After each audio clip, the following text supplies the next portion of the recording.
is Lori Wilson, and this is my first official Flosstube. The other video that I have posted on my YouTube channel is just a tutorial for a cute little product I came up with a little while ago.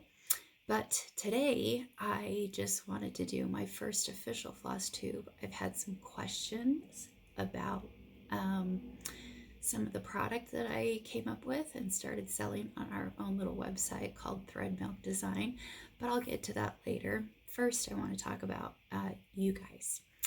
Flosstube. All I can say is thank you. You have changed my stitching life. Like, wow, like so amazing.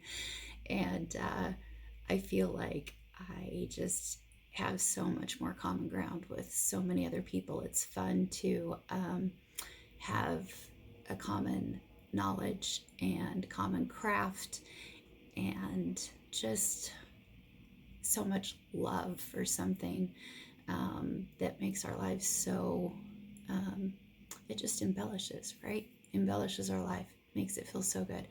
I always like to go back and watch other floss tubers that I started watching about 1.5 years ago, just to hear some good things again, like from Brenda and Laura.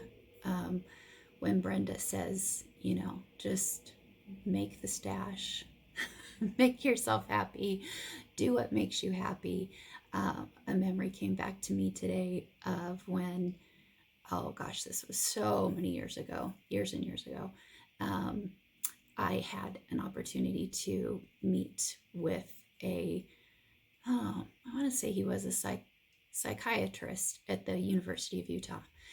And he said to me, and I won't tell you the story, there's a whole big long backstory to that, but the opportunity that I had to get to talk to him was very, very,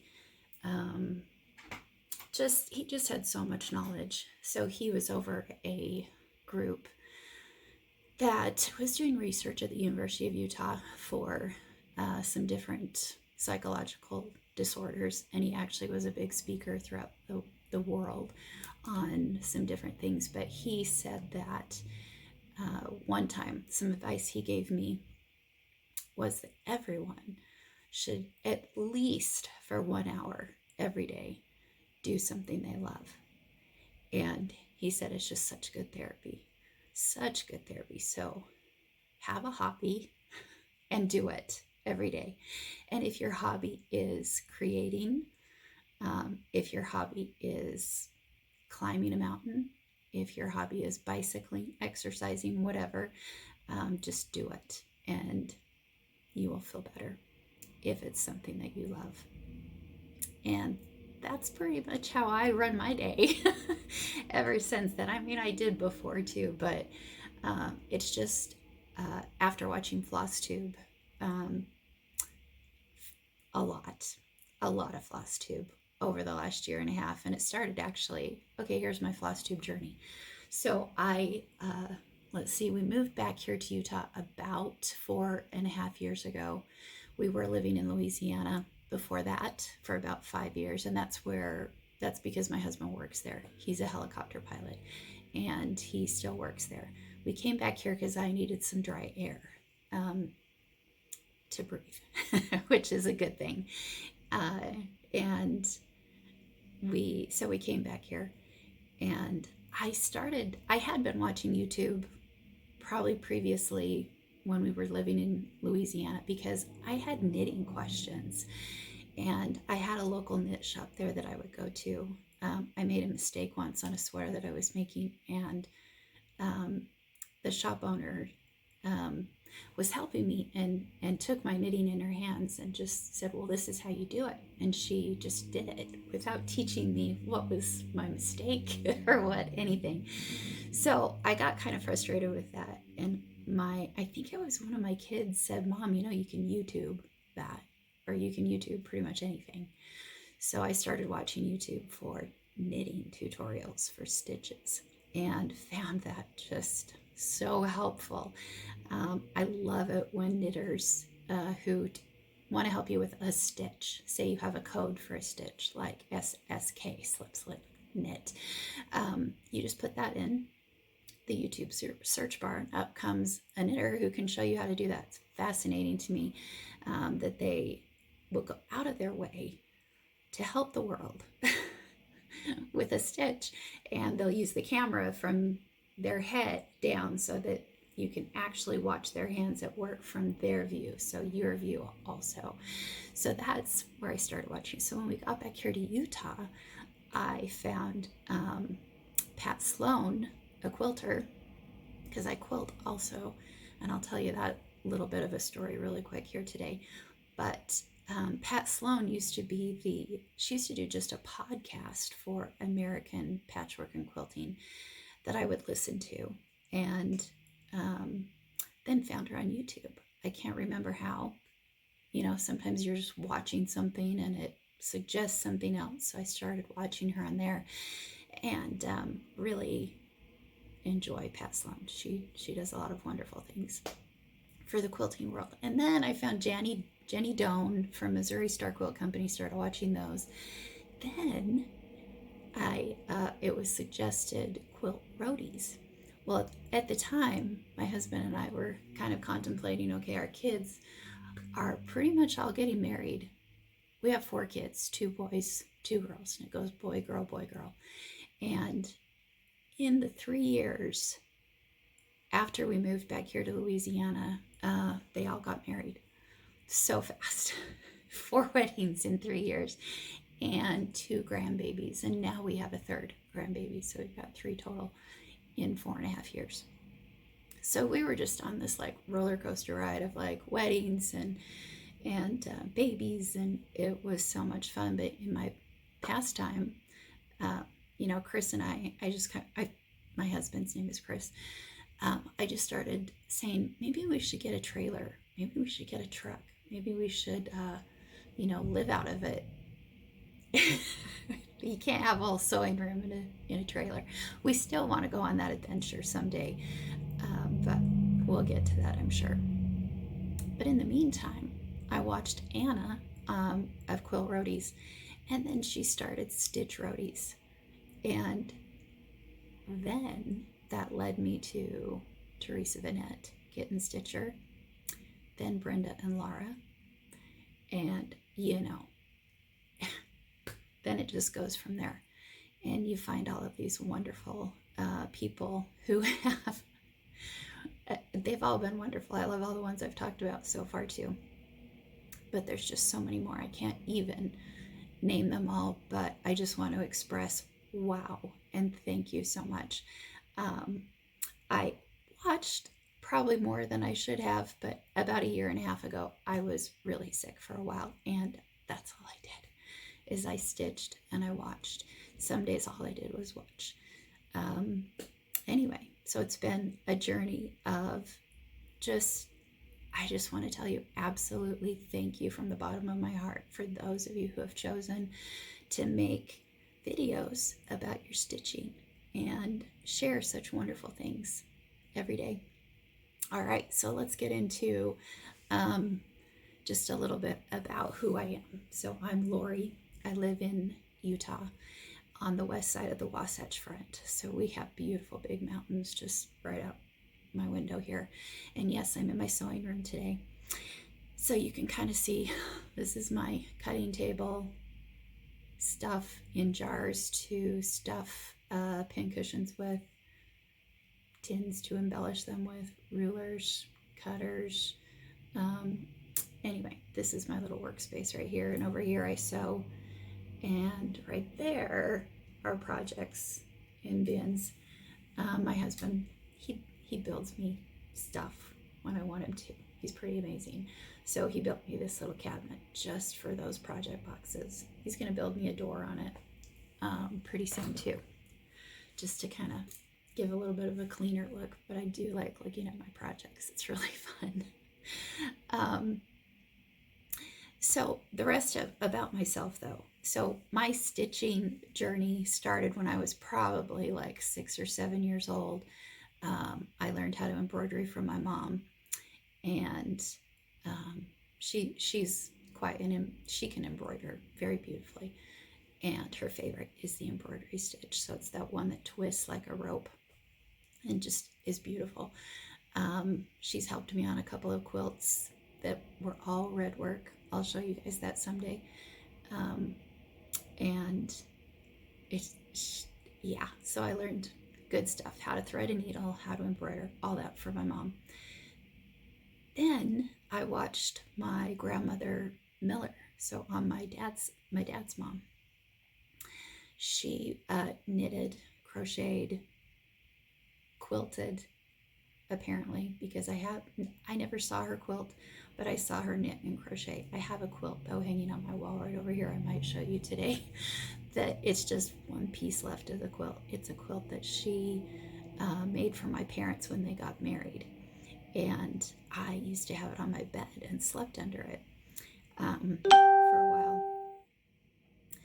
So another thing that I just started to really love and appreciate was crocheting. So I learned a little bit of crochet from my grandma.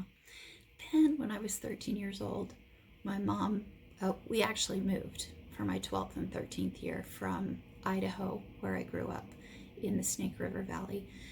We moved up to the Teton Valley, which is where my mom grew up. And we lived in the house that she lived in for 2 years, so 7th and 8th grade.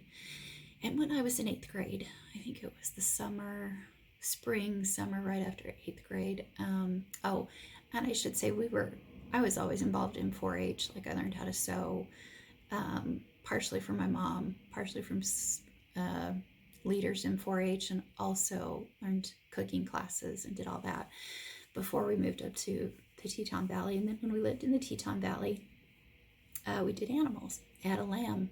Her name was Petunia. And that was really, really fun. My brothers did lambs and steers mostly. And you buy them as calflings and feed them with a bottle and grain and all that. Anyway, the whole animal 4-H thing.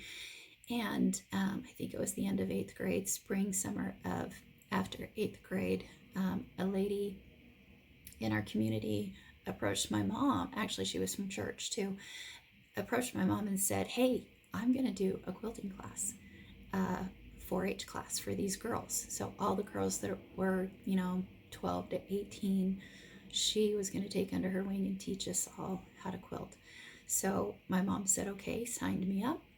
And we took a journey out below, it was called. So when you left the Teton Valley and you went out to the Snake River Valley over a pass, you could get to places like Rigby or Idaho Falls, the big city. So we went to a fabric store that I think was kind of new. It's not there anymore. And as far as I knew, the innovation of a cutting mat and a rotary ruler were new then. So that was in about 1983, 82, 83. And that's how I learned how to quilt, was cutting strips, and we made around the world quilts. Cool little story about that. So boosted my my sense of self because I decided the parameters were you learned how to piece this quilt. Our leader was excellent. She taught me how to match up every seam, and if it didn't, you unpicked, sewed a bigger seam or a smaller, just made it work, made it fit. Learned how to manipulate the fabric a little bit too, so that all of our seams would meet up. I was 13 years old.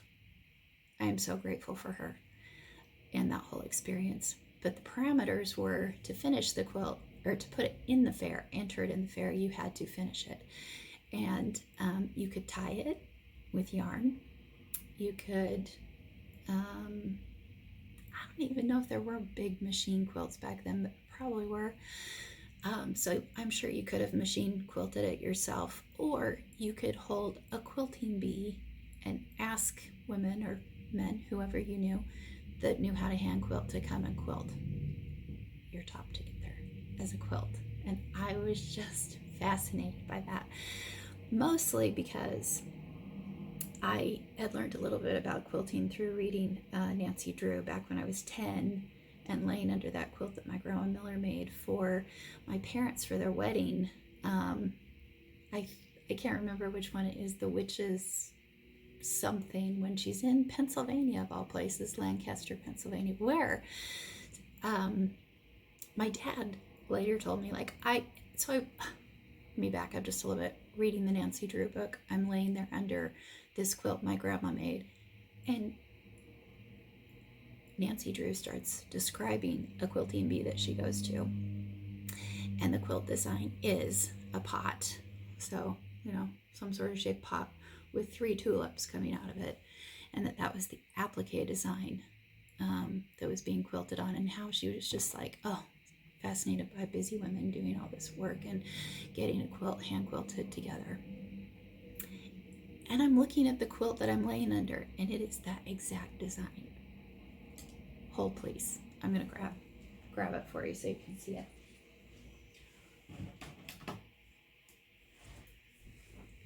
So last year I did some refurbishing of old quilts, and my mom gave me this one from my grandpa and grandma. I got this box at Hobby Lobby. The only block that was left from that whole quilt, because we had used it quite a bit, the only block that was left that wasn't torn or falling apart, or the applique wasn't coming off, was this one. So I put it in a memory box from Hobby Lobby, pinned it just like you pin your cross stitch pieces around a piece of foam board, and put it in here. See if I can back up so you guys can see it. And I said to my dad, I remember I was reading in bed, love Nancy Drew, when I was like 10. I was reading in bed and I said, Dad, are we Amish? Are our ancestors from Pennsylvania? What's going on here? I was so intrigued by the fact that my grandma Miller, of course, the name Miller is Pennsylvania Dutch, and hope I said that right. Anyway, German, we assume. And I was like, where did Grandma get the idea for this quilt? I needed to know, right?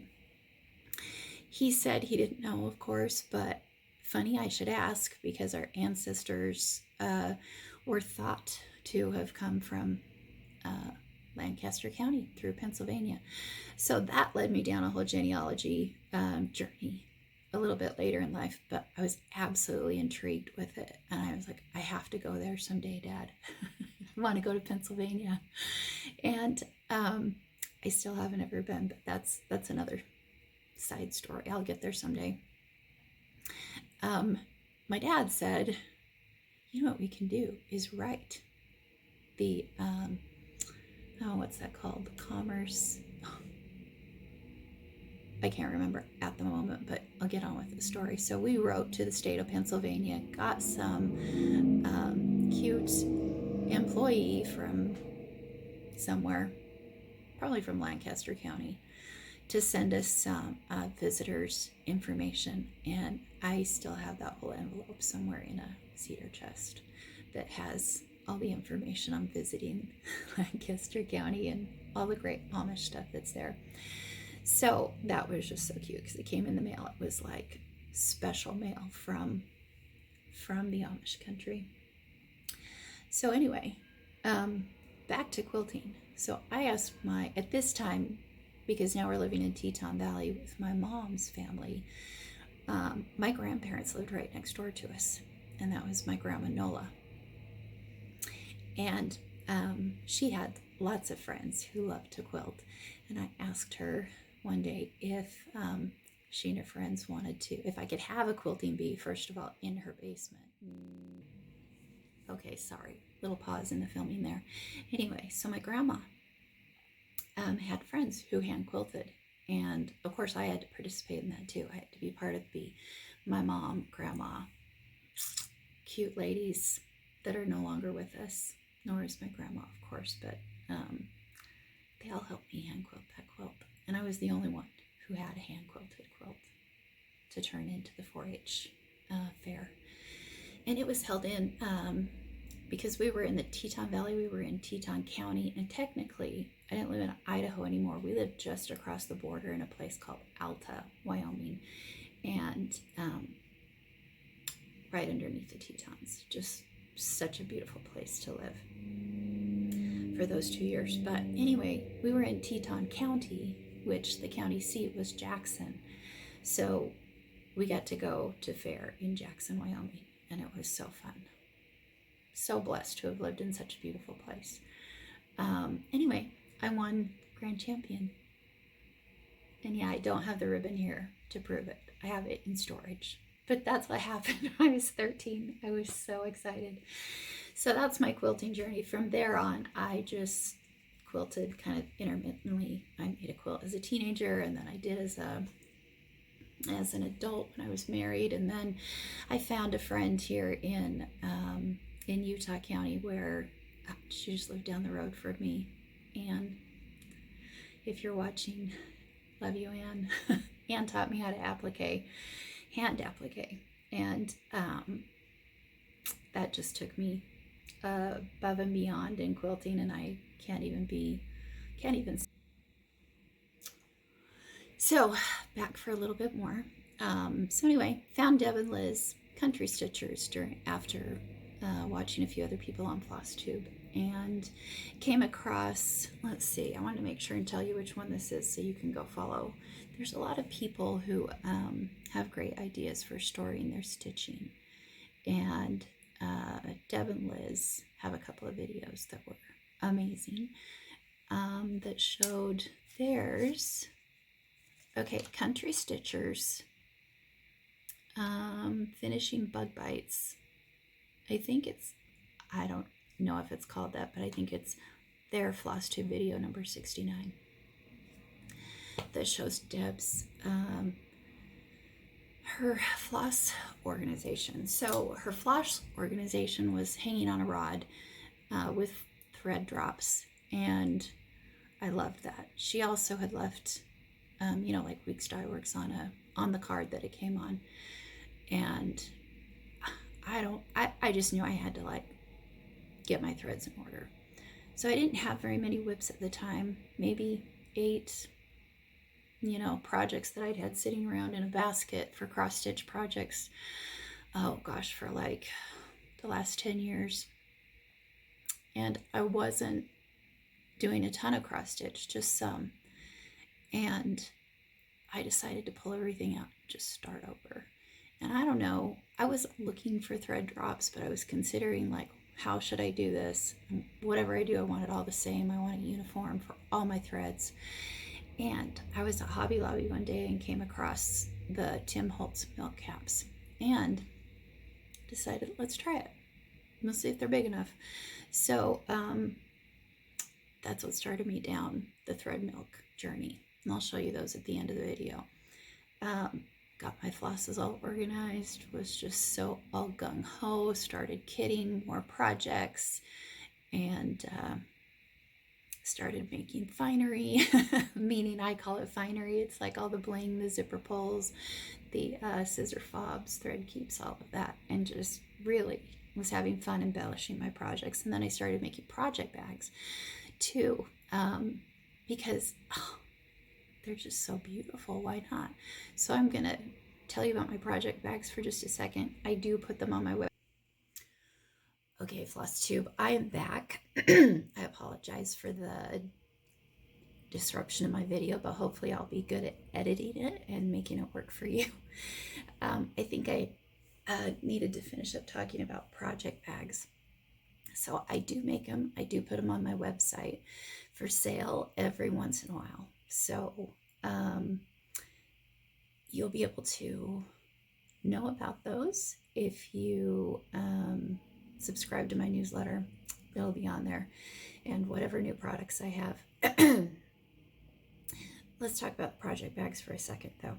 The ones that I started making that I absolutely love is a free pattern from Bags by Annie or byannie.com.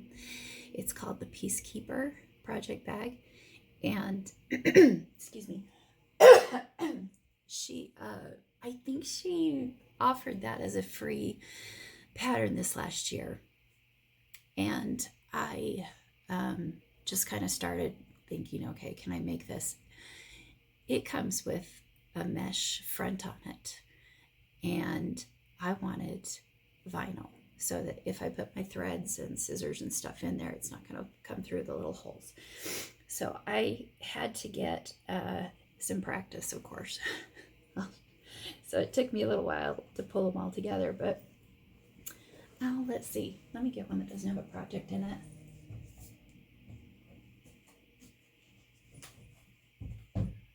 Sorry, hold please.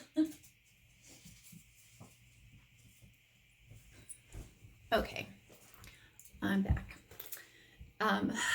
So here's the project bag. The Peacekeeper, you can see how it's shiny right here. The Peacekeeper pattern has mesh right here instead of vinyl. And sometimes putting a zipper onto vinyl can be a little tricky. It's always tricky to sew anything to vinyl because it can get stuck under your feed dogs and whatnot. But anyway, I finally figured out how to make it happen and made myself some project bags. And then decided, well, if I'm going to sell the milk caps and do my little company, I may as well throw some bags on there once in a while. So there's a couple on there right now, but I definitely have a huge stack cut out to make some more. I'm really loving this bag, most of all because of the size. Finished, it is 11 by 16, and that means you can load it up pretty good, meaning the patterns that we get from Hands Across the Sea or anyone in the UK or Europe, I don't know if everyone over there's paper is that size, but their patterns are not 8.5 by 11. They're a little skinnier but longer, so they'll also fit in this project bag. And some of my bags will have handles on them, some of them won't. I prefer not to have a handle. I think everybody has a preference that way, right? Some like them, so you can just like carry it right in the store if you're working or shopping for that one project that's in your bag. And of course, project bags can hold more than one project. You don't have to have just one in them, especially if you have a bunch of smalls. I've definitely put like small springs, like several in one bag, and store them that way too. And yeah, so watch for those on the website. They'll come and go. Let's talk about my cross stitch journey though. That's the thing we're here for, right? Flosstube. So I started knitting when I was 16. Sorry, detour. And that was because I had a boyfriend in high school whose mother was a knitter. And his sister was my really good friend. And I remember her wearing these sweaters to school that were just amazing. Like back in the 80s when tunics were all that, and we wore them with, what were those leggings called that had the like stirrup pants? Stirrup pants and tunics were just so the rage. So my friend had the prettiest sweaters on, tunic style, long enough to, cover your hiney, and wear straight stirrup pants with them. So loved that look. And I asked her one day, I was like, where did you get your sweater? It was creamy white with these paisleys every so often that were like, what's the shape of a paisley? Anyway, every so often in really pretty colors, bright colors. And Hillary, I don't know if you remember that sweater, but I loved it. I adored it. And she told me, yeah, my mom knits. My mom made it. And I was like, what? Your mom makes sweaters? So anyway, had a few lessons with her mother, and she taught me how to knit. And I'm a little confused about the technique names. There's continental, there's European, there's American, there's, I don't know, there's different names. But I hold my yarn in my left hand, and I'm right-handed, so I don't know what that's called. Anyway, she learned in Belgium, so that's probably why she taught me that way. And I love it. I love knitting. Well, after that, I after high school, I went and took a job as a nanny and met my husband there, met his whole family, and we got married shortly after that. So I was about a year out of high school. And it's just been such a good thing. I knew since I was 2 I wanted to be a mom, so, and have a family, so it was perfect. Anyway, when I was about 20, I bought my first baby. Would you call it a baby sampler?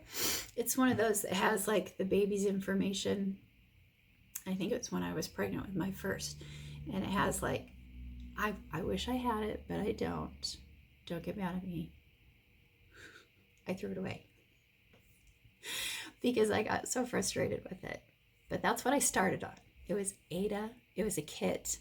It was darling. It was really cute. I also started my first baby sweater then also, which I threw away.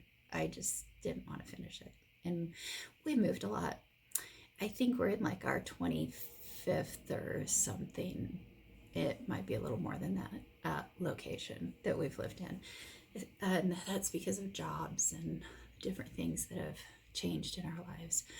But when you move that much, some of that stuff doesn't get kept, and you have to just kind of like decide what's super important. And I didn't see myself finishing either one of those two things. Let me get a drink of water.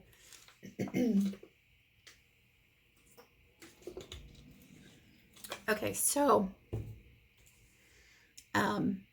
I loved making X's and cross stitching and making the cute little patterns, but I was just super frustrated with my floss. Because with DMC and all of those, you know, you have to pull the thread out a certain length and then cut off what you want and then split the threads.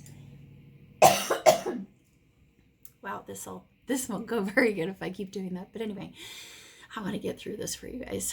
So I kind of just found it kind of hard and messy, and I couldn't do it in the car. Like, we road tripped quite a bit. We lived in California then, and my parents still lived in Idaho, so we road tripped sometimes and did different trips, and I just liked having something to do in the car, and I could not cross stitch in the car. I still can't. It's just too bumpy for me. And I stitch in hand. Back then I used hoops, but now I stitch in hand. And why I switched was because probably about 5 years later, I really wanted to get back into it. I bought some more patterns and threads, and I had been bobbinating that first go round, and wow, so sorry. I didn't like bobbinating later. Like 5 years later, I was like, oh, this takes too long. Anyway, it wasn't for me. So then I started doing floss away bags and keeping everything in there.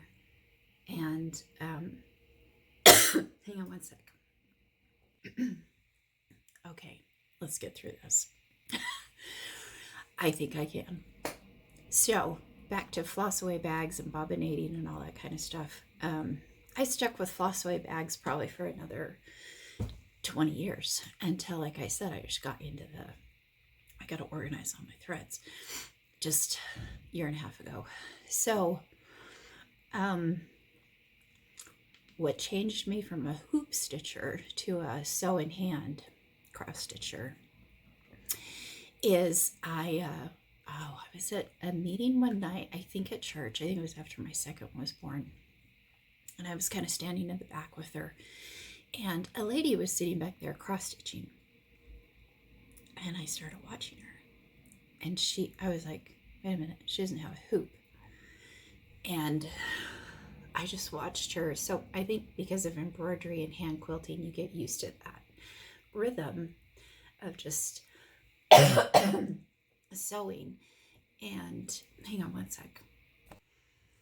Okay, I hope the splicing of all of these videos goes okay. I'll make it the best I can for you guys. So what I was talking about was watching this lady stitch her cross stitching, like the sewing method. So just kind of flowing along, and she was cruising. Like, stitching so fast. And even though I stitch in hand, I'm still not fast. I don't think, because I've watched her. But I just asked her, I was like, wait a minute, you're not using a hoop. Tell me what you're doing. This is amazing. This is awesome.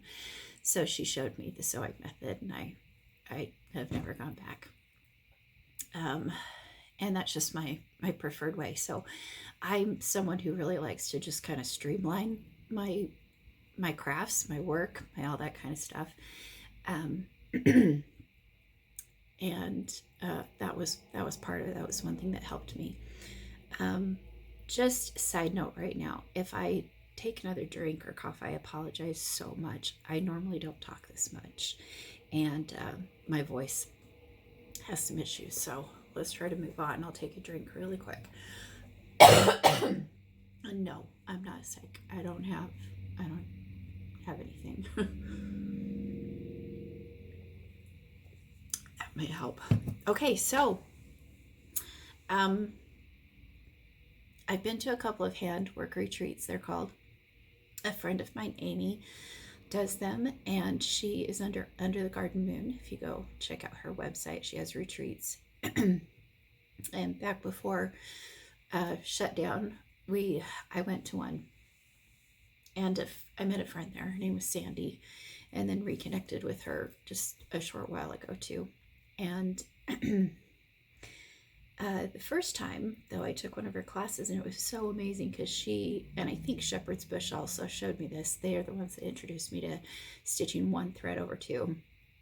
Sandy showed me how to take a needle and pull one thread off at a time off of your threads. So what I mean by that is, let me show you real quick. Just one of my actually, yeah, I'll take this one because it's got a needle in it. Okay, so cute little project here. I'll talk about this in just a minute. Yeah, really cute one. We'll get there.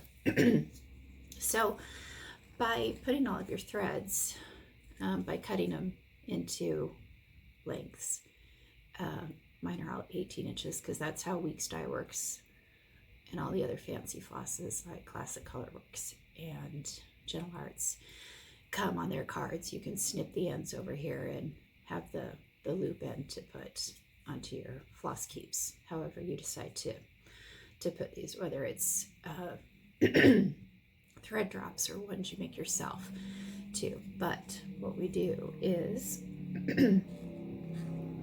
now this isn't just a one thread thing. It's also, if you wanted 2 or 3 threads, you pull them off the exact same way.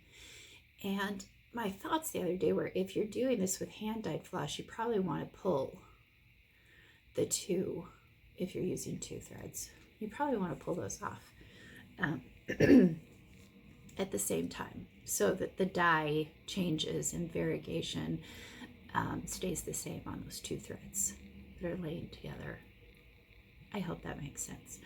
So this is, I know a lot of people have demonstrated this already on Flosstube, but this is for my friends and family who this might be their first Flosstube video that they've ever watched. So I'm just going to show really quick.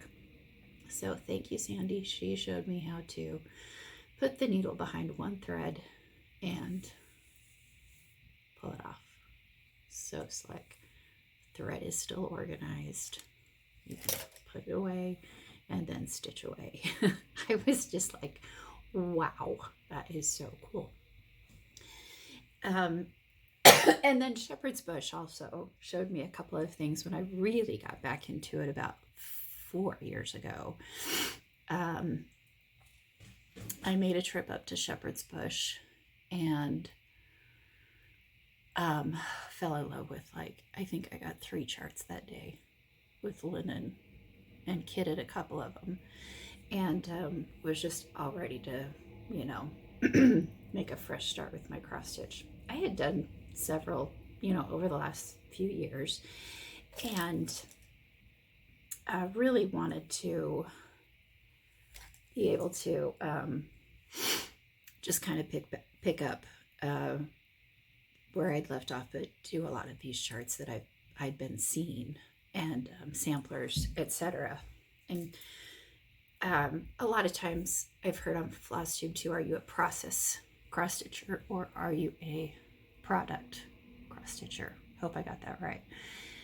I love the process, but I really love the product too. I stitch because I want that thing or that sampler or that piece in my home. So I'm always really motivated, to just sit and stitch and get done things for the seasons, especially too. I'm very much a seasonal stitcher. But even though I have seasonal whips going or smalls or something like that, I will still stitch on my big samplers, so big projects too. So let's see. Let me regroup here for a second. Oh yeah, one thing I had to do too in between these little pauses in the videos was make more room on my phone to finish up my filming. So many technical things, right? We have to learn and do for Flosstube. So let me check my list really quick. I want to make sure I can just move on to projects now. I'll talk really quick just about different places we've lived. We did live in Albuquerque, New Mexico for a little while after we got married also. That's where I was a nanny. And then we moved back there. And that's where I found a cross-stitch store there too. Wanted to get started on something new. And I have a big Amish piece that I did on that. I don't know, what is it, like 6 or 10 count, and you use all 6 threads. But I wanted it big because I wanted to hang it over my fireplace. So it ended up being a pretty big piece. I love that piece. It's in storage too. So someday I'll hopefully be able to show you that not too far down the road. That little shop I don't think it's there anymore, but a different one has moved up and I can't remember their name, but I have stopped by to get a few threads once when I was on another trip from here to Louisiana. My husband and I go down there. We have the last 3 years at Christmas time because down there in the Gulf of Mexico, everyone who works on and off for the oil rigs or whatever have what are called hitches. So they work for 2 weeks and then they're off for 2 weeks, or they work 1 week and then they're off 1 week. So his schedule has fallen so that his 2 weeks fall with Christmas in the middle of it somewhere. So we celebrate with our kids before he leaves, and then we drive down there. And the reason we started doing that is because he had a hip replacement 2 weeks before Christmas. And he couldn't fly. And he used up, I think. Anyway, I wanted to go with him, long story short. So my favorite thing to do is to stop along the way and make our stops based on the towns we're going to go through that have stores that I want to stop at and check out. So like for knitting, quilting, cross-stitching, all of that. So let's move on. And I'll talk about in another video our trip from this last Christmas and where we stopped. We'll get to that very, very soon. All right, so today I'm going to show you what I did a lot of last year. Last year, of course, like everyone else, the year of 2020 seemed to be like a big stitchy year. Like if you weren't already a big stitcher, you became an even bigger stitcher, or your stash grew, or you taught people to stitch, or you just needed, a lot of people needed things to do at home. So of course, Flosstube opened up a world of new designers, new stitching, and all of that I wanted to do. So I moved right into it.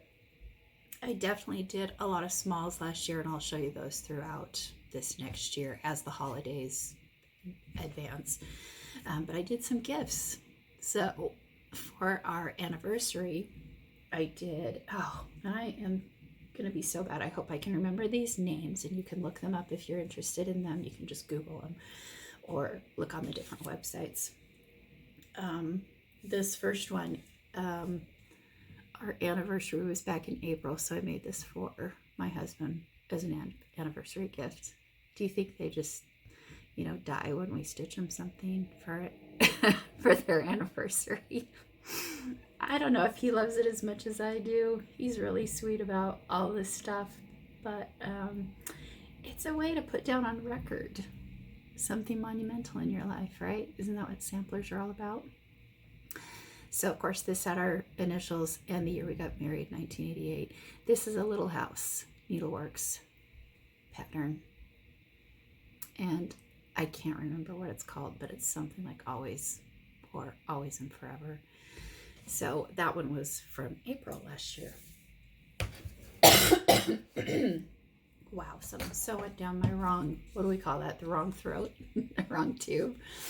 Okay, this was the next one. So in August was my husband's birthday.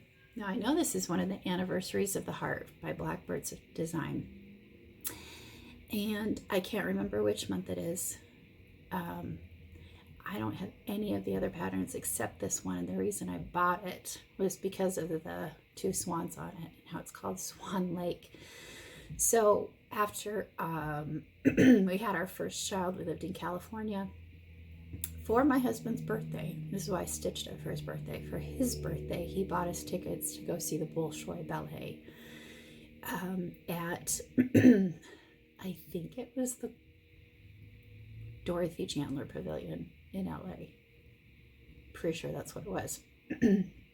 Old, beautiful theater. And we went to dinner and everything, but that was for his birthday. He took me to the ballet. He was always doing sweet stuff like that. So I marked this for his birthday. Of course, I put up here the W. You'll see that that's just a place for an initial, like your last initial. This right here is, make sure I can see what I'm talking about, 8/15. That's his birthday.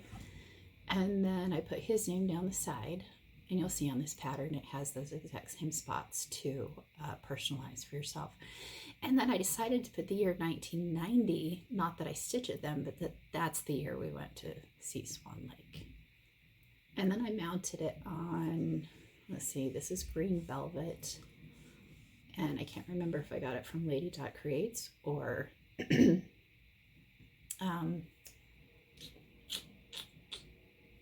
the other lady that does hand-dyed stuff. So sorry, I'll be better at this next time. But I know I stitched it on vellum, 36 count vellum. Love that linen. I think Picture This Plus does vellum. I only had to change a couple of the threads. The whites are definitely a little light for my liking on that background, but I still think they show up. My husband says he loves it that way. So yay. And this was one of those frames from Hobby Lobby that had like a bow right here and one of those metal clips, and I just ripped it off to make it kind of manly for him. That corrugated steel is kind of cool if you're going to do a man project, right? Another thing I did last year is this one. Don't we love this? I think this is Pineberry Lane, and I downloaded it off her website. So I think it's pineberrylane.com. Love this one. So if I could have a style, and I don't think anybody would say that they thought of me as a primitive person, but that's my favorite kind of stitching. Things that are primitive, things that look old. On this one, I was kind of laughing because I love the whole hornbook thing, but the hole to hang this came down here. And of course, this is a real cutting board that I mounted it to, so we decided to hang it this way. Speaking of hornbooks, I'm going to show you something in a minute that I have an idea for. Through this last year, my husband also told me that he thought I should design patterns. He just thinks that's what I should do. So I've thought about it. I've come up with a couple of ideas, and of course I'm anxious to show you those pretty soon. Um, let's see. What else should we talk about really quick? Oh, so this year I decided, because I made so many smalls last year, I did start some big things. I did one gift for my mom and dad that hangs at their house, which was so fun to do. And I'll put a picture of it here. If I can. I know I have a picture and figure out how to edit these things. But this year I decided, okay, did a lot of smalls last year. Let's do some big ones. It's time to get some big stuff hanging on the walls. And so I have been pretty good about that. I have a box over here that has some of the big projects I've done. So I'm going to show that to you really quick. Because isn't that the best part of Flosstube? Watching and looking at people's finishes, and then going out and, you know, figuring out which ones you love, and then purchasing the ones that you love for yourself, right? So first and only big one I've accomplished this year is one that I did get kitted at Shepherd's Bush. This is their conversion for the Little House ABC sampler. And I love this. I love it so much. Of course, I've totally enjoyed all of Vonna Pfeiffer's Flosstube tutorials and the shares that she's had with her, her stitching, and her idea for Little Houses, the ABC sampler, was to not put the borders on them and have them look more like they're not separated by anything. They're just a little community. So that's what I did. And I did not have the buttons on here because I like the primitive look so much. I don't put buttons on anything very often. Sometimes, but it's rare. It just kind of depends on the piece. So that's my big for this year. What other bigs am I working on? Let me pull those out. And yeah, someday I'll pull all of these finishes out and we'll look at those. But that'll be for another video. So bigs for this year. Bigs, let me see, and then I'll show you my Easter stitching. The three main bigs that I am working on are, did I leave one? I did leave one down here, sorry. I'll try to get through these pretty quick.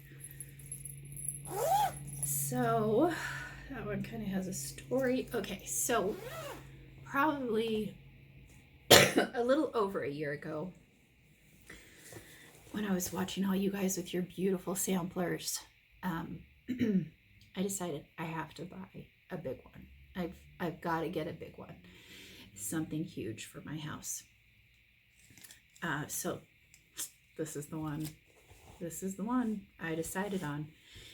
And I'm sorry, this is not pressed all perfect, but this is how far I am on it. See if I can get it out here. So it's A Savior's Praise by Shakespeare's Peddler. And this is how far I am so far. Sorry about the light in the background. I did change the red, but that's it. I just wanted a little bit of a brighter red to really pop. And I put the year 2020 down there because that's when I started it. I wanted to remember when I started this. And then I am going to put the year I finish it also. Let me show you the pattern.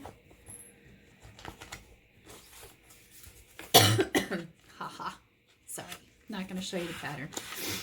Of course. I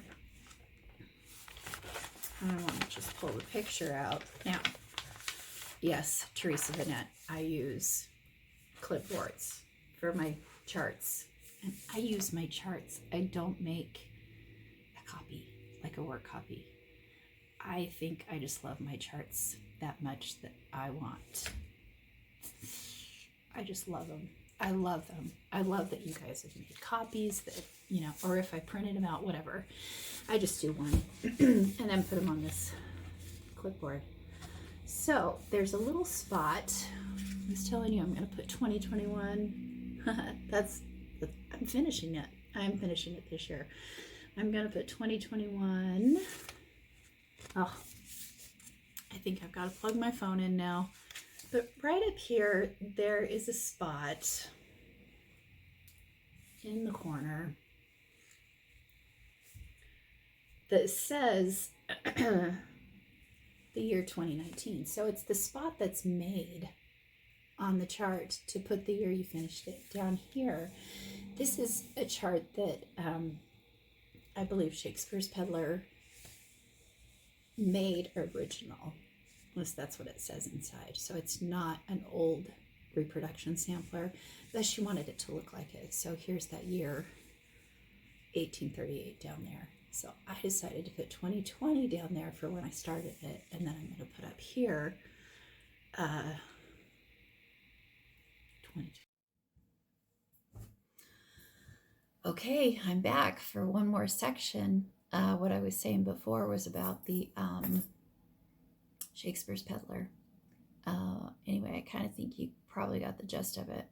I'm going to put the end date up in the corner. So, what other bigs do I have to work on this year is the question that I'm going to talk and finish up right now.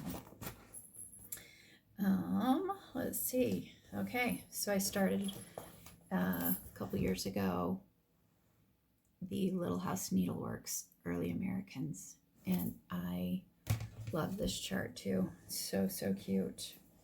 Oh, I meant to tell you back on Our Savior's Praise, I'm doing that on 36 count raw, 1/2. I'm probably going to forget to say that a few times, but we'll try. Okay, Early Americans. Oh, I love this pattern with the 9 Early American squares, and I am totally doing this on a really high count fabric. So I think this comes from Extrude Design. Tell me if I'm wrong down in the comments. And it's We the People, and it's the Constitution. And it's 30 count. So I started out, because it's 30 count, I started out with just regular threads that it called for, so the cottons, and it really wasn't showing up enough for me, especially I don't know what it is, maybe just about this linen, but it just has bigger hole spaces, and you could hardly see what was going on. So I went to Shepherd's Bush and told them my concerns, and they helped me pick out silks, because Flosstube, you're the ones that I learned from that silks are a little bit thicker than cottons. So yeah, I splurged because I had to have it on this linen, and I love it. So when I frame it, I'll make sure to have this big space up here so you can see the We the People in the finished, or fully finished, in a frame piece. So here's where I am so far, and my plans are to finish this right away. So we've got Betsy Ross, John Hancock, Martha Washington, and a start down here on the next one. I think it's Nathaniel, but I can't remember right now. Anyway, I'm loving it, and yeah, I love stitching with silks. They're pretty awesome. So if you want my conversion for that Shepherd's Bush helped me get, and yes, look how gorgeous these are. There are a couple of them that I'm kind of changing out depending on how it looks on this fabric. If you want this, though, my list of what I'm using, just so that you can do it on the We the People linen, let me know. Just in the drop down part of the video where you can leave a comment. Just talk to me and we'll converse. I will also link my email in this, so you could just email me and we can talk about that too. Okay, so next big piece for 2021. Oh, and yeah, that's in one of those project bags. On the back. I gotta show you what's on the fabric here though. Mermaids. So cute. Yeah, I love that project bag. Annie's got it going on. That's all I can say. Okay. Next big project. When Aftermarket, when Beth Twist came out with her, who is Heartstring Samplery, when she came out with her Consider the Lilies pattern, just about died. So I did get the threads eventually. I went with the DMC. I think there's 3 or 4 that are the hand dyeds in here. I watched a YouTube video not too long ago. I think it was Celeste from Celeste Creates, where she said that someone else said, if buying the fancy floss or the silk, the more expensive stuff, is keeping you from stitching something that you want to stitch really bad just because of the cost, go with the DMC. Just do it. Life is short. And there's a lot of stitching to do. So just do it. So most of these are the DMC for Consider the Lilies. And this is what this chart looks like. Holy cow, right? I love this so much. One of the reasons I love it so much is there's a song written by Mac Wilberg called Consider the Lilies. And if you haven't ever heard it, I urge you to go look it up, like on Amazon Music. I know it's on there. It is performed by the what used to be called the Mormon Tabernacle Choir. I think now it's the choir on Temple Square. Anyway, go check it out. Especially all of you Consider the Lilies fanners like me for this cross stitch. You'll love listening to it while you stitch this. This is my start for this great big project for 2021. That's it. And I'm doing it on 36 count. Let me find my notes here where I wrote it down. I think, yeah, it's Beach Brew. So it calls for Winter's Brew, but I went for Beach Brew because that's really all that was available. Excuse me, was available at the time that I was desperate to get it started. And yeah, another cute project bag. You know what I love about these bags the most, besides the size and the vinyl? The quilted back. That is so cute. And I'm not trying to talk it up for my sake. I'm trying to talk it up for your sake because I love it that much. But and yeah, it does have this binding around it, rounded corners. But the binding, oh, I do mine by hand, like I do for quilts. So I sew the first edge on with a machine, and then I hand stitch it down. So it's like having a little quilt for your cross stitch. Can't imagine anything better than that. Well, I mean, in my cross stitch world. Okay, one more big for 2021, and then we'll move into Easter projects, and I have a giveaway, so you're gonna want to hang on for that. Okay, next big. Hands Across the Sea, Miss Mary Ann Bourne's. What is so cool about this one is that big fat beehive right there in the center. Oh, when I saw this, I had to do it. There's the border. Now, notice this picture. Looks like there's like pink and blue, right? And that the roses are pink and all that. When you go to kit it with the DMC, this is another one of those. I was like, I'm doing it. I'm just going to get the DMC. When you kit it with the DMC, that pink and blue are just actually in real life color. And I hope it's coming through like it's showing here, but it looks like it is. That pink and blue is actually like rust and maybe green, something else like that, but they're very, very warm colors, kind of almost 70s colors. You know how rusts and browns and all those warm colors were really big then. That's what these are. And I bought this because of the pink and blue. I do like pink, and I kind of like I like a lot of color, but that's why I bought this piece. So I changed those out to 2 different colors. And the pink I chose was a Gloriana silk called Juby's Pink, which I love. And then this lighter pink I added. It's just DMC 152, something that I thought would look good once you get it mixed in there.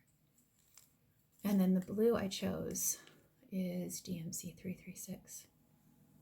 So that's my color range, just so I can get those birds in the colors that they look like on the picture of the chart.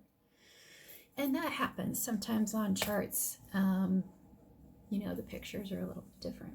Anyway, that's how I saw it. So what am I stitching this on? This is a 32, I think. Well, it's a Zweigert base because we've got that orange stripe. I think it might be a 36 white that I had, that I got probably from Kitten Stitcher. And I decided I wanted to dye it. So I dyed this with Rit dye. The color I used was taupe. So it just came out like light taupe. There's a little teeny bit of variegation in it, but very, very little. And there's my start on that beehive. I normally start on the bottom right of a chart because being right-handed, I really like to stitch from right to left. And I like to not come down.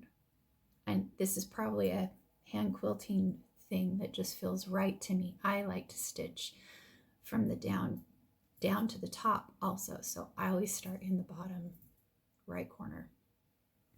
But if there's a piece, I shouldn't say always, if there's a piece like this that has a motif or something really cool in the middle, I will start in the middle. So that's what I do with this one. And I love working on this one. It does take a little extra time because that beehive is full coverage. So it kind of makes me go a little cross-eyed, but I still love it. Okay, one other thing I wanted to show you really quick is this is my first year getting a calendar, a stitching calendar, and I love it. I love it. I love it. And yeah, I keep my place with my Hello Kitty. I kind of love Hello Kitty too, probably because of the pink. I don't know, but I've been doing pretty good through March, keeping track. Although I'm not doing very good with my stickers for March, am I? I'll get some more of those going in a little bit, but there's my February and January. And I have to do a shout out to my cute friend Linda, sticker lady. We have a lot of fun with stickers. We've actually been writing letters back and forth and including stickers in them. 2 shout outs I have to give really quick before I forget. One to Country Stitchers, Deb and Liz, because they graciously shared my thread milk with the Flosstube world, and also Colorado cross stitcher Sherry, who I did get to visit with last December, back when we were on our way back from Louisiana for Christmas, which was very, very fun. Thanks you guys so much for talking about my products. It's changed my life, of course. Okay, let's talk about Easter really quick, and then we'll get to the giveaway and a little bit of thread milk talk. What am I doing for Easter? Well, last year I started like 4 bunny projects. I don't know why. For me, Easter's all about bunnies. So I started this one that I showed you a little bit earlier, Brenda Gervais Tulip Festival. And I'm using all the called for threads, but I think this linen is Something from my stash. I think it's antique ivory from Zweigart, 36 count, which is just lovely. It's a very lovely linen. And then I was stitching on this one the other day. I was just thinking, like, I think these are some of my favorite color combinations. Pinks, the reds, the blues. Super pretty. So I'm trying to get that one done this year for this Easter. At least finished. I don't know about fully finished, but at least finished. Next, I downloaded really quick these free little charts by the Stitcher Hood. So she has one of these for every, and I'll just show you really quick because you can go and download them. She has one of those for every season. So I've done autumn, winter, and now I'm doing spring and summer. And they're just such cute, you know, here's my start for spring. Such cute additions to your bowls or baskets or however you display your cute little pillows and things. I just love them. Thank you so much for freebies. I think that's amazing when designers do that. Okay, next bunny project was another one that when I went back to Shepherd's Bush for the first time in a long time, it's one that I picked up, and it is called 3 Tulips. And this is the Shepherd's Bush conversion, so their list of threads. Here's my little start, and it's not a very stiff linen. I had them just get it for me, so I don't even know what it is, but it's probably the called for. And their conversions, I've noticed, their thread conversions a lot of times involve purple. And that was one of the things that drew me to it, I think, is that super soft purple. Still a little bit of reds and greens. Oh, just love this one. Love it so much. But I'm not going very fast on it. It could be that linen, because it's a little stiff. Right, Laura? I don't know. It could be what's slowing me down. But it's a beautiful color. I will finish it on that. I'm not going to start it over. All right. Oh, these guys.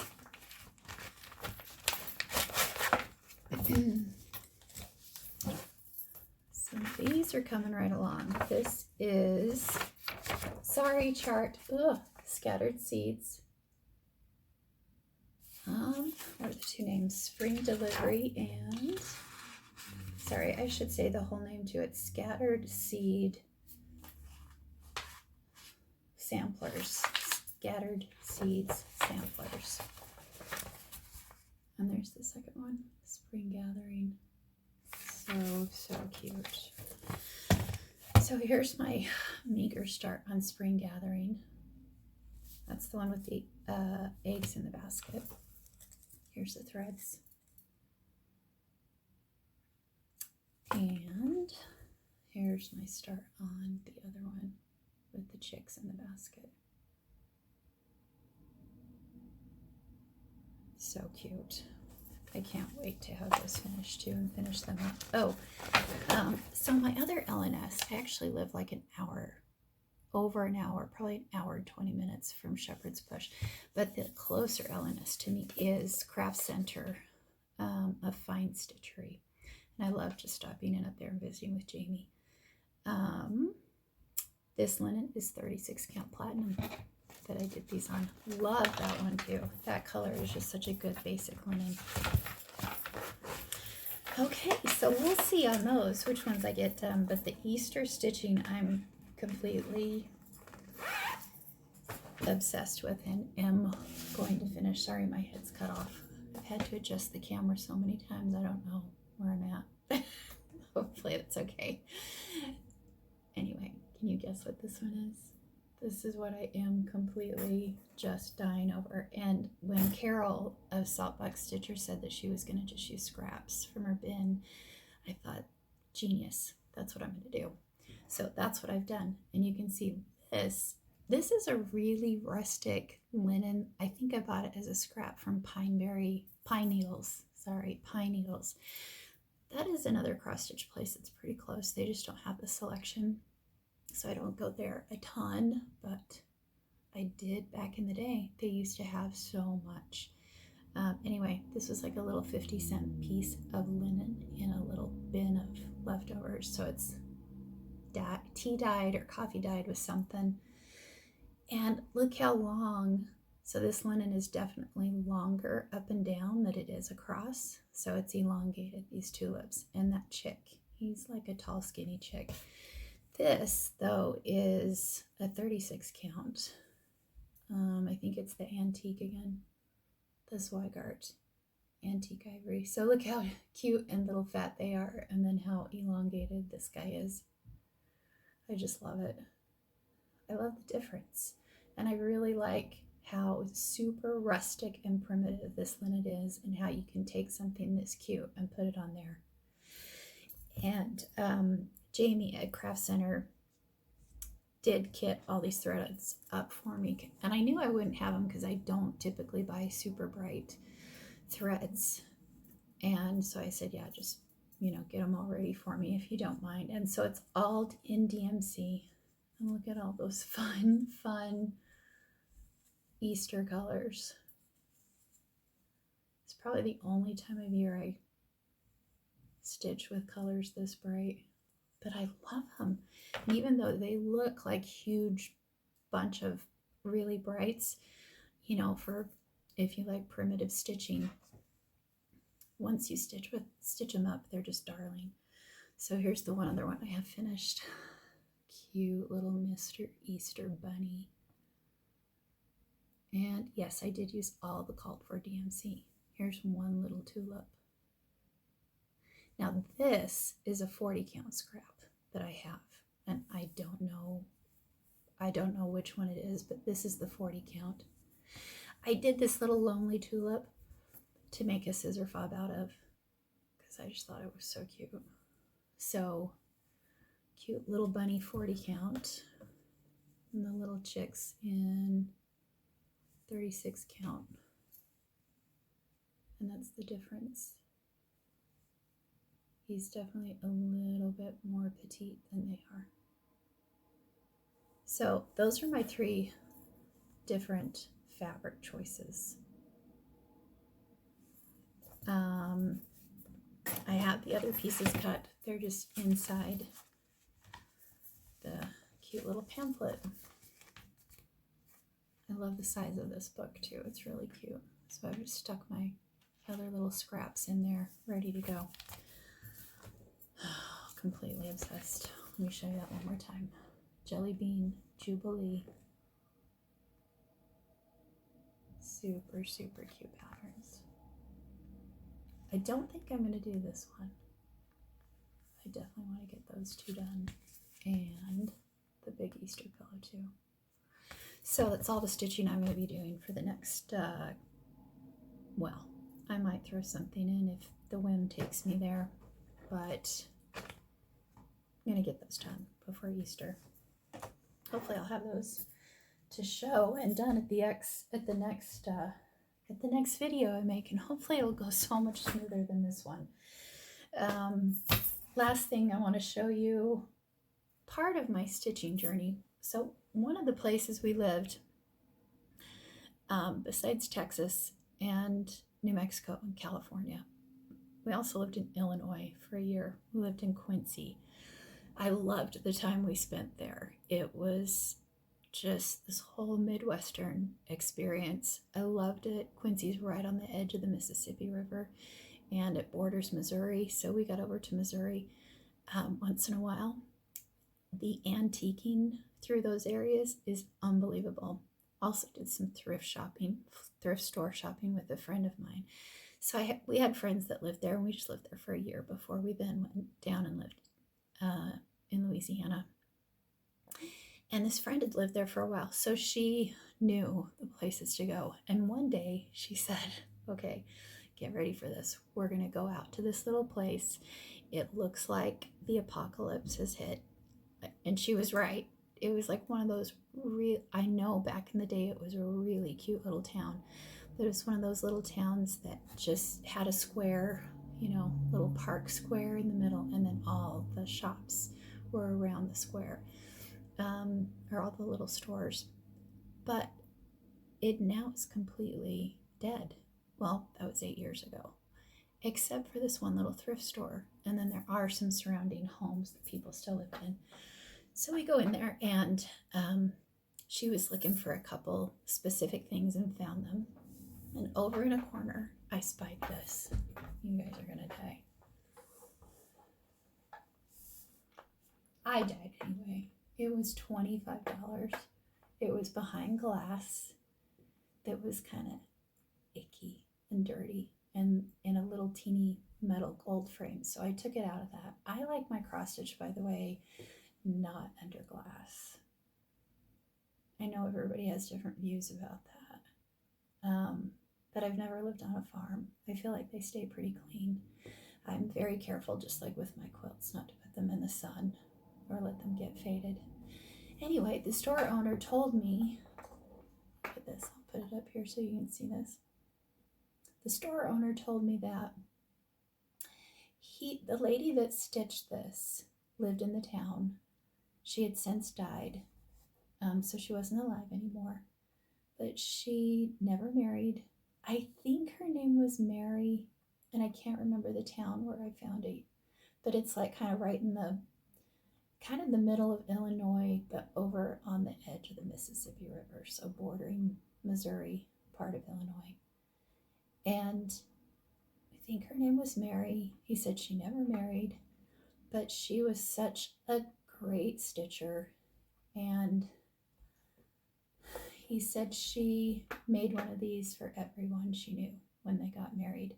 And I love the saying on this: they give me a house to call my own, family and friends that make it a home, love and kindness that ne'er will depart, enough to fill a thankful heart. It's just so, so sweet. So this is stitched on a very, very fine, tiny linen. She stitched I don't know how many threads, but it's maybe like 2 or 3 over 4 linen threads. And you can kind of see, which I just love this about this, you can kind of see that the words just kind of start to droop right over in here. And when I was framing it, so when I lived in Texas, I went to 3 Stitches and Stitches and More in Old Town Spring. At 3 Stitches, well, Old Town Spring Stitches and More is not there anymore, but at 3 Stitches, they taught me how to frame my own stuff. So such a blessing, such a wonderful thing to share. And I'm so grateful for people who share their little bits of knowledge. So I ordered the frame from Hobby Lobby in Quincy at that time, and then stretched it myself over foam board. And I like putting a little piece of very, very thin cotton batting behind it too. But when I was doing that and I was stretching it, I kept getting really frustrated because I couldn't get the lines to line up, the lines of the linen thread going across here, but they were straight at the top. And I know you guys can't see all of that, but I was like, why is it drooping? Anyway, I was able to find, she got off one teeny tiny little thread right through here between the houses in here. So the rest of the piece is just slightly drooping. And I love it because none of us make perfect samplers. Well, maybe some of us do. I definitely don't, but I also don't pressure myself to work too hard at it, because we got a lot of stitching to do. Anyway, love this. Question for you guys. Have any of you seen this before? Is it charted? I have no idea. If it's not, I'm going to chart it for you guys because I love the saying and I love everything about it. It's just beautiful. So if you know if this is a chart or not, please put it in the comments. I believe it was probably stitched back in like the 40s, maybe 50s. The colors are kind of more 40s and 50s looking, and that's 1900s, of course. Maybe some of you know this lady, Mary, or know of her stuff. I have a receipt, but like I said, I have a whole bunch of stuff in storage, so I can't always access everything that I own, as far as those detail kind of things go. So to finish up really quick, I only have a couple more things to share with you. One is, I told you about a little bit, I mentioned about designing, and watch for it. I have no timeline right now for when everything's gonna be put together, but I'm really looking forward to it. I have designed one little piece out of a series that I have coming up, and it has to do with the 50 states, and I might add some more to that. We'll see. Definitely some freebies along the way. And yes, they're all little tiny individual charts. The other thing is, of course, I want to rechart that one. I have a couple works in progress, one for my mom of their Nelson family ranch up in Alto, Wyoming. That one should be really fun. Of course, all I want to do is sit and design really fast, but there's lots of other things to do too. The other thing that I found the other day that I am so excited about is designing a little sampler. It's not little, though, for this guy. So we all know, if you don't know what a hornbook is, just go Google it and read about them. I was at IKEA the other day and found this cutting board that looks like the biggest hornbook ever, right? And there's a hole already at the top that you can hang it from. So I'm going to design something for that guy, for that little guy. I haven't decided exactly the theme of it, but I think I'm going to call it Horatio Hornbook. Do you guys remember the movie Horatio Hornblower? It takes you back a little ways. My husband and I liked it. It was about an English seaman named Horatio Hornblower. Great, great movie, series. Totally worth the watch. So yeah, looking forward to that. Okay, thread milk. So I started getting these milk caps in because they're, chipboard. They're very hard to punch holes through. So my husband came up with a setup with a sheet metal hole punch, different bits on it, and made me plenty to hang my thread from. And I'll show you, I'll probably just insert a picture here instead of doing a video for you, because that's just going to make this video so much longer. And I just want you to know that I have them hanging DMC. All the threads are hanging. Even the few silks I have are on milk caps. And I know that goes against the way to store silk, but life is short. Once again, got to get busy stitching. So this just streamlines my thread and my stitching length. So anyway, we decided to start punching those holes for the thread milk, we call it, which is the milk caps with holes in it to hang your thread from. So thread milk. But then also I needed a tool to make my DMC 18-inch lengths. So at first I was having my husband, no lie, hold his fingers out while we watched movies right at 18 inches, and I would wrap my DMC around his fingers and then cut it at both ends, and that was my 18 inches. And I just really felt sorry for him. So I don't know how long it took. I mean, I even wrapped it around my toes, you guys. I put my toes out in front of me and just like wrap and wrap and wrap, because I wanted these 18-inch lengths. That I only tried that once. It wasn't good. Okay, I'm starting to lose storage on my phone again. So here's what I came up with. A 9-inch ruler. We have a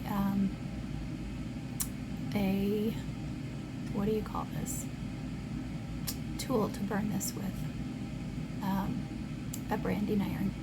So that's how we make these. My husband cuts them, sands them, burns them, sands them again, all that stuff. But it's 9 inches exactly. And it is a little bit thick, so you're probably going to end up with 18 inches plus a little bit. But it makes your DMCs, everything else, the same length as your hand dyed, 18-inch lengths. It's the way they come. To me, it just made so much sense. Yankee Creek Stitcher, Jerry is her name, also shows floss organization with 9-inch cardboard piece. I sent her one of these because I wanted her to be able to try it out, because she likes the 18-inch lengths too. So go watch her videos. It's like the last 2 or 3 that she shows, her floss organization. It's great. It's awesome. Okay, giveaway. All you have to do is put in your comment the word thread, and this is what you're going to get. I know we're out of stock because people shared this on Flosstube. We're restocking and going to have more milk caps available ASAP. Okay, this is what the 50 packs look like, and you'll see that on there. And then this is what we call thread milk. So it comes on a ring, has a little bezel and a charm, 10 milk caps ready to go, ready to kit your projects with. So cute and so fun. I love my thread milk. That's all I'm going to say. All right, then I've got some charts to give away. Cute, cute. The Cherry Ripe. This cute little Q by Heart and Hand with a quilt block on it. And this one I came across super cheap on a blowout. Someone was getting rid of all of their cross stitch in their store. 16 birds. This is a really cute, pretty sampler if you're into birds. The other cool thing is it comes with the full chart for all the numbers and alphabet. So it's very useful in so many ways. And yes, I'm letting this go to you guys to say thank you. So I'm being brave, I guess. I'm doing a giveaway in my very first video. Hopefully I'll get it to all work out, just like putting this video together. It was kind of, an adventure. That's all I can say. Flosstube, once again, I'm so excited I found you. I think there's a song. Glad that I found you, something like that. Anyway, I'm not going to sing. But I have a treat for you in the next video. Hopefully partially in this video, with some music that I think you're really going to like. And obviously a giveaway. So, thread is the word to use in your comments, and I'll do the YouTube giveaway generator. Like they always say, you need to be 18 years or older, because I'm going to need your email to send notification for the giveaway. Don't say giveaway, don't say all those words. Let's just get this stitchy goodness out to someone who needs it. So yeah, I'm sending a floss gauge too in that giveaway, plus the thread milk. Not the 50 caps. I gotta save those for a customer. But definitely one with the 10. 3 charts, floss gauge, and a set of thread milk. Because you guys are awesome. And I just love my friends on Flosstube, and I want you to know you're all my friends. I hope I can be yours too. I know I enjoy you so much. So, see you soon. Bye, Flosstube.